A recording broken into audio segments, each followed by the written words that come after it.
একজন আলিয়া পড়ুয়া অজ্ঞ মূর্খ কখনই কওমি লিডার বা মুরব্বী হতে পারে না। আসসালামু আলাইকুম রহমতুল্লাহ। আমি একটা ঘটনা দিয়ে শুরু করতে চাই। 2008-এ একটা ডেভেলপার কোম্পানি করেছিলেন আমার কিছু পরিচিত ভাইয়েরা, আমাকেও সেখানে রেখেছিলেন। যখন কাজ শুরু হবে তখন আমাকে এই প্রতিষ্ঠানের এমডির দায়িত্ব দেওয়া হয়েছিল, ম্যানেজিং ডিরেক্টরের দায়িত্ব দেওয়া হয়েছিল। 2 বছর, 2.5 বছর বা 3 বছরের মতো কোম্পানিটা চালিয়েছিলাম। আলহামদুলিল্লাহ আমাদের সবার প্রচেষ্টায় কোম্পানিটা খুব ভালো একটা অবস্থানেও গিয়েছিল। একটা পর্যায়ে আমি ভাবলাম আমি আসলে এরকম যৌথ কোম্পানিতে থাকবো না বা ব্যবসায় এত জড়াবো না। এই কারণে তাদেরকে প্রস্তাব দিলাম যে আমি আর কোম্পানিতে থাকছি না। পরে একদিন ঘরোয়া একটা মিটিংয়ের মতো হচ্ছে আমাদের, সেখানে এক ভাই আর এক ভাইয়ের নাম প্রস্তাব করলেন যে অমুককে এমডি বানানো যায়। আমি বলেছিলাম দেখুন তিনি পারবেন না। ওই ভাই আমাকে বলেছিলেন আপনার কি তাকে অযোগ্য মনে হয়? আমি তখন তাকে একটা উদাহরণ দিয়েছিলাম যে সদ্য যে সরকার বাংলাদেশ থেকে গেল, খালেদা জিয়া দেশটা পরিচালনা করেছেন, কিন্তু তাকে যদি এই চেয়ারে এই কোম্পানির এমডির দায়িত্ব দেওয়া হয় হয়তোবা তিনি পারবেন না। আবার আপনি একটা ব্যাংকের ম্যানেজার হিসেবে আছেন, আপনার চেয়ারে যদি আমি যাই আমি আপনার চেয়ারে চালাতে পারবো না। আবার এমনও হতে পারে আপনি এই কোম্পানির চেয়ারে বসলে আপনি ভালো চালাতে পারবেন না।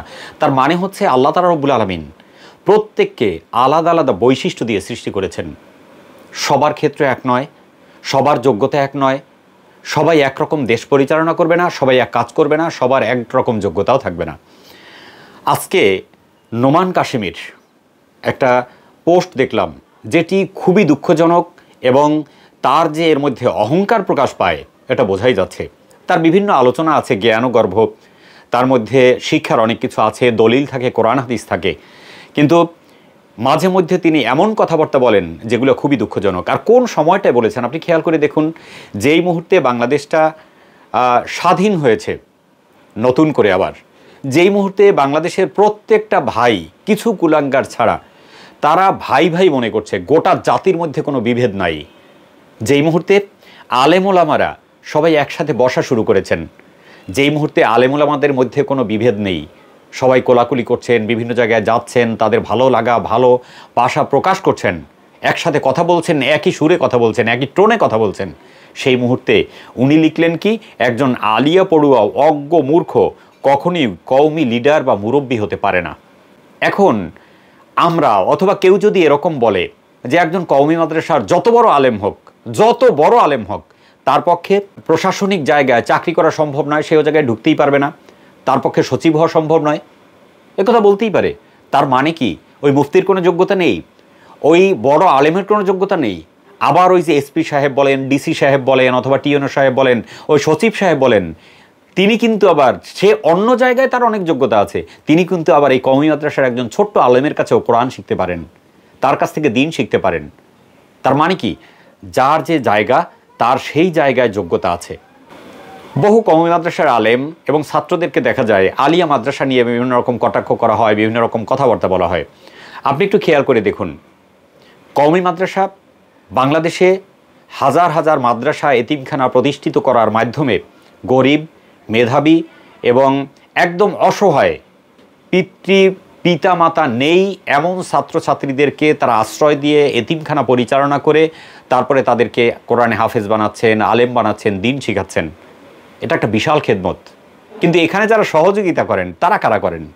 তারা তো সেই আলিয়া মাদ্রাসায় পড়া, বিভিন্ন জায়গায় বিভিন্ন অবদান রাখছেন, ডিসিএসপি হচ্ছেন, অথবা বিভিন্ন চাকরি বাকরি করছেন, অথবা ইংরেজি শিক্ষিত মানুষ যাকে আপনারা দিনদারি মনে করেন না, তারা কিন্তু আবার আপনাদেরকেই সহযোগিতা করছেন। এই কওমি মাদ্রাসাগুলায় বিভিন্ন রকম আর্থিক সহযোগিতা করছেন।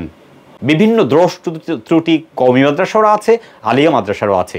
কিন্তু আমরা যদি আলিয়া মাদ্রাসার দিকে তাকাই, আলিয়া মাদ্রাসা দিয়ে একটা ছেলে পড়াশোনা করে যেভাবে দ্বীন শেখে, যেভাবে কোরআন শেখে, যেভাবে তাফসিরের ময়দানে কাজ করে, তেমনিভাবে বিসিএস দিয়ে বিভিন্ন জায়গায় স্ব অবস্থানে গুরুত্বপূর্ণ দায়িত্ব পালন করেন। সচিবদের মধ্যে খোঁজ করলে, ডিসিদের মধ্যে খোঁজ করলে, টিওনেদের মধ্যে খোঁজ করলে, বিভিন্ন পর্যায়ের বড় বড় কর্মকর্তাদের মধ্যে খোঁজ করলে পাওয়া যাবে যারা আলিয়া মাদ্রাসা থেকে পড়াশোনা করেছেন। এবং এই লোকগুলো বেশিরভাগ ক্ষেত্রে, আমি সবার কথা বলছি না, যারা অন্যায় করেন না, ঘুষের কাছে যান না, যারা সুদ থেকে বেঁচে থাকার চেষ্টা করেন, মানুষকে জুলুম করেন না, এরকম বহু ভাইদেরকে পাওয়া যাবে। আমি আসলে আলিয়া কওমি, ইংরেজি শিক্ষিত বা বাংলা শিক্ষিত কাউকে আলাদা করে এরকম দেখতে চাই না। একটা দেশ গঠন করতে, একটা জাতি গঠন করতে সকল ধরনের লোক প্রয়োজন আছে। সম্মানিত ভাই এবং বোনেরা, আপনাদেরকে বিনয়ের সাথে অনুরোধ করব, আমরা বিভেদে যাব না। প্রত্যেকে আলাদা আলাদা জায়গায় যে যার জায়গায় অবদান রাখার চেষ্টা করব। কওমি মাদ্রাসাও কোনো অংশে কম নয়, আলিয়া মাদ্রাসাও কোনো অংশে কম নয়, স্কুল, কলেজ, বিশ্ববিদ্যালয় কোনোটাই কোনো অংশে কম নয়। সবাই সবার জায়গায় ভূমিকা রাখে। কিন্তু যদি একজন হাফেজ যদি তার মধ্যে ঈমানের ঘাটতি থাকে, বুকে সিনায় কোরআন থাকলেও তাতে কোনো লাভ নেই। একজন কওমি মাদ্রাসার আলেম বা মুফতি তার মধ্যে যদি ঈমান ঠিক না থাকে, সে যদি অন্যায় করে, সে যদি জুলুম করে, সে যদি মানুষের হক নষ্ট করে, সে যদি মানুষের কাছ থেকে টাকা পয়সা নিয়ে ঠিকভাবে তার প্রতিষ্ঠান না চালায়, তাহলে এই আলেমেরও কোনো দাম নাই। একজন ডিসিএসপির যেভাবে ঈমান প্রয়োজন, মুসলিম হওয়া প্রয়োজন, একজন আলেমেরও সেভাবে মুসলিম হওয়া প্রয়োজন। আর এরকম অহংকারপূর্ণ কথা থেকে আমরা বিরত থাকব। বিভেদ আমরা সৃষ্টি করব না। বিভেদ সৃষ্টি হলে আমাদের দেশের ক্ষতি, জাতির ক্ষতি, আলেমদের ক্ষতি, আর সাধারণ মানুষ বিভ্রান্ত হবে। আল্লাহ তাআলা রব্বুল আলামিন আমাদেরকে সবাইকে ঐক্যবদ্ধভাবে দ্বীনের রজ্জুকে ধারণ করার তৌফিক দান করুন এবং এই ধরনের আলেমদেরকে আরও সংশোধিত হওয়ার, সুন্দরভাবে কথা বলার তৌফিক দান করুন। আমিন। আসসালামু আলাইকুম ওয়া রাহমাতুল্লাহি ওয়া বারাকাতুহু।